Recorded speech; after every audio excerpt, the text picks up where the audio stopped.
Hello বন্ধুরা, এই মুহূর্তে আমি এবং কথাকার দিব্যেন্দুনাথ রাতাছড়া কবি আলালউদ্দিনের বাড়িতে এসেছি। এখানে আলালউদ্দিনের সাথে আরও একজন আমাদের ছোটো ভাই আলিমুল ইসলাম আছেন। তো কবির বাড়ি এসেছি, ভাবলাম অনেক দিন ধরে দেখা হয়নি কবির সঙ্গে, তো কবির এই দিকে এসেছি। ওনার বাড়ি রাতাছড়া। রাতাছড়া একটা খুব ঐতিহাসিক জায়গা। এখানেই ত্রিপুরার রাজা রাজধর মানিক্যের অভিষেক হয়েছিল। কোন জায়গা জানি যুদ্ধ হয়েছিল আলালদা?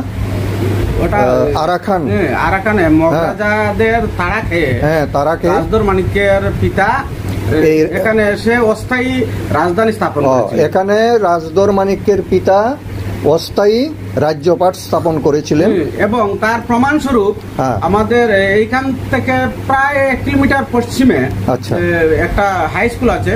ওইখানটা স্কুলের মাঠ লেভেল করার সময় ওখানে রাজামলের প্রচুর ইট পাওয়া গিয়েছিল। আচ্ছা, ইটের সাইজগুলি কিরকম? এটা যে প্রাচীন বুঝলেন কি করে? প্রাচীন বোঝা গেল কারণ এই আমাদের বর্তমান সময়ে যে ইট থেকে অনেক চওড়া, অনেক লম্বা, অনেকটা পিঁড়ির মতো। সেই ইটগুলি দিয়ে আমাদের আমরা সব বাজারে সোলিং করা হয়েছিল। আচ্ছা আচ্ছা, সেগুলি দ্বিতীয় বা আমলের সময় খুব সম্ভব। আচ্ছা আচ্ছা আচ্ছা। তো এইগুলি সোলিং যে করা হলো, এইগুলো তো সংরক্ষণ করে রাখলে এটা একটা অসম্ভব ঐতিহাসিক জিনিস।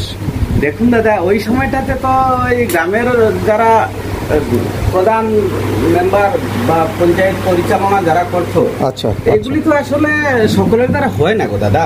হয় না, এগুলি আমাদের মতো কবি সাহিত্যিক যারা একমাত্র তাদের চিন্তাধারায় আসে এগুলি সংরক্ষণের ব্যাপার। আচ্ছা আচ্ছা আচ্ছা। কিন্তু তখনকার সময়ের এইখানের যে রাজনৈতিক নেতৃত্বরা ছিলেন তারা সেই বিষয়টা সেভাবে গুরুত্ব দেননি, তাই জন্য সেগুলি সংরক্ষণ করা হয়নি। আমি শুনেছিলাম যে এইখানে মনু নদীতে রাজধরের পিতা আফিংকে নাকি আত্মহত্যা করেছিলেন, এমনটাই শুনেছি এইখানে। আচ্ছা, এই যে রাতাছড়া যেটা রাজধর ছড়াও বলা হতো, রাতাছড়া থেকে রাতাছড়া। হ্যাঁ। তো রাজধর ছড়াটা কি আপনার ঘরের পাশেই? আমার ঘরের পাশের যে ছড়াটা, আচ্ছা আচ্ছা, এটাই রাজধর ছড়া ছিল। বন্ধুরা, এইখানে যে রাতাছড়া বর্তমানে বলা হয়, এটা অতীতে বলা হতো রাজধর ছড়া, এবং সেই ছড়াতে রাজধর মানিক্যের অভিষেক হয়েছিল নৌকাতে করে। এইরকম একটা ঐতিহাসিক স্থান হচ্ছে রাতাছড়া। তো এইখানে এসেছি, আমার খুব ভালো লাগছে। এইখানে আমাদের কবি আলালউদ্দিনের বাড়ি। উনি খুব ভালো লেখেন, খুব সহজ সরল কবিতা লেখেন, বিশেষ করে উনি কবি এবং এরপরে অন্যান্য কিছু। তো ওনার বাড়িতে এসেছি, ওনার সঙ্গে দেখা করলাম। আমরা খুবই আত্মীয়তা লাভ করেছি এখানে এসে। এখন আমরা যাব মশাউলি। এখান থেকে কয় কিলোমিটার হবে আইডিয়া? 3.5 কিলোমিটার দূর হবে। মশাউলিতে যাব। ওইখানে আমাদের আরেক মহিলা কবি আছেন, নামটা কি? পহেলি মুখার্জির বাড়িতে যাব। তো পহেলি মুখার্জির একটা ব্যাপার আছে, ঐতিহাসিক ব্যাপার আছে। পহেলির দাদা শ্বশুর ছিলেন রবীন্দ্রনাথের শান্তিনিকেতনে মণিপুরি ক্লাসিক্যাল নাচের নাম হচ্ছে নীলেশ্বর মুখার্জি। হ্যাঁ, নীলেশ্বর মুখার্জির নাত বউ হচ্ছেন পহেলি মুখার্জি।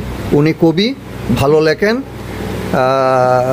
পহেলি মুখার্জি কবি আমাদের আমন্ত্রণ করেছেন যে কোনোভাবে ওনার বাড়িতে যাওয়ার জন্য।